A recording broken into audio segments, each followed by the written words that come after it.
Hello. So today I want to tell you about the game Quagmire from Perplext Games. And they make Long Shot the Dice game, which I really, really love. And then they make lots of these little tiny games that kind of look like they come in a gum pack. And in their most recent line was a game called Bog, which was really popular, and it actually inspired now this much larger game of Quagmire. So they sent this to me as a review copy to see what I thought, because I have enjoyed their games. So let me tell you about this. It plays 2 to 4 players, and it is a spatial strategy game.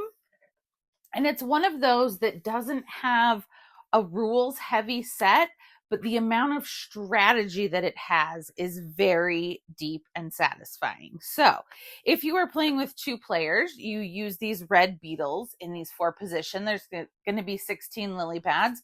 If you are not playing, if you're playing with 3 or 4 players, you just ignore those and you put out 16 lily pads. All the red beetles really do in a 2-player game is you can't place your flies there. When you land on a fly, you get to bring a new card into your hand.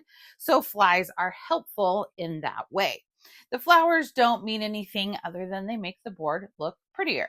So if you're playing a 2-player game, you're going to play across from each other. If you add in a 3rd player, they can go in either spot. And 4, you're going to be filling the whole board. Everybody has a shore, and it can hold up to 2 frogs. And you will have 9 frogs that are going to be available to you during the game. Now, depending on your player count and your position in turn order, will determine how many of those frogs you get to start with in your hand. So I will get my 3. Now, these frog tiles have a few different things on them. 1, they have a funny looking frog on them. And then 2, they show a pattern of where my frog wants to go. And 3, they show a light colored symbol, which is called a formation. And that can score me points as well. So if I can complete the path that my frog wants to do, I will get points equal to the number of players in the game. And I love that they have little notches for 1, 2, 3, and 4. So in a 2-player game, every frog that completes its route gets to be worth 2 points. In higher playered games, it's worth more points because it's much harder to do, because yes, you get to splat other frogs. You can also splat your own, but that's generally ill-advised. So you are trying to get, like I said, your frogs through essentially their pattern of the 16, or I can play a frog, like I said, for its formation, meaning everything is from my perspective with my frog. These 4 squares, however many frogs were occupying those, I could get that many points instead. So then if I squash someone else's frog, I get 1 point. And if I have any flies left at the end of the game, I get 1 point. So if my frog lands where a fly is, then I get to take the fly, I put a new frog in my hand, and then I put the fly back out somewhere else that's not my row. But obviously, once I have gotten all of my frog cards, I don't need that fly anymore. So you can save them at the end for points. So what can I do on my turn? Everybody gets this little handy dandy scoring aid, and I can do one of 4 things.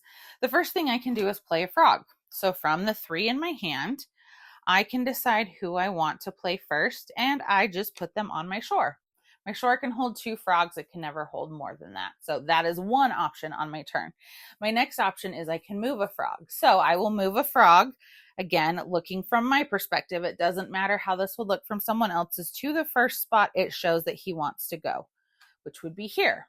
If he were already on the board and I wanted to take the move a frog action, I would move him to the next spot in his formation. The other thing I can do is complete a frog's route. So once I have moved a frog all the way through, which woohoo, I would get a fly there. All the way through his formation, this is his 4th spot. So move a frog, and that got him to his final destination, but that was my turn. He now has to survive until my next turn, and then I can score the frog. So complete the frog's route. Let's say he survived, I complete him. If we're playing a 2-player game, I just got 2 points. And then the other thing I can do is discard a frog card from my hand to score the formation. So if I discarded this and there were 3 frogs in the formation, then I would get 3 points.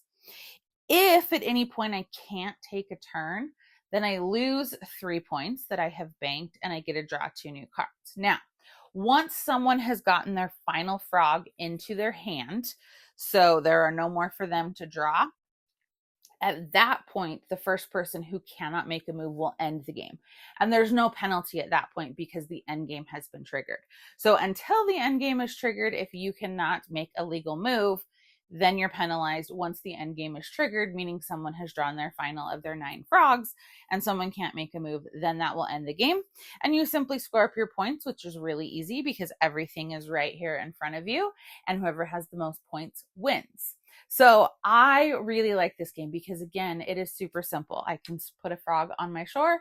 I can move a frog on its path. If it's completed its path and survived, I can take it off of the board and score it, or I can score a formation. And like I said, when other players have frogs out there and my move takes me to that spot, I get to splat them and I get a point for their frog. So yes, there is take that in this. It's a lot of strategy of how you're moving, and also looking to see where your opponent's frogs are going to move and not being on the lily pad that they're going to get to in their next turn because they're going to splat your frog, and all that work you just did was for nothing. So that is Quagmire. Excellent game, plays really well at all player counts. Definitely gets more complicated at those 3 and 4 player counts because there's more frogs out on the board. So that's why you get so many more points for completing your mission. But this is a really fun game. It's super cute, and it is one of those that doesn't have a lot of rules, but has a lot of payoff in the strategy. So let me know, what do you think of this? Are you going to give it a try? Give me a like and a follow, and I'll keep bringing you more board game content. Thanks. Bye.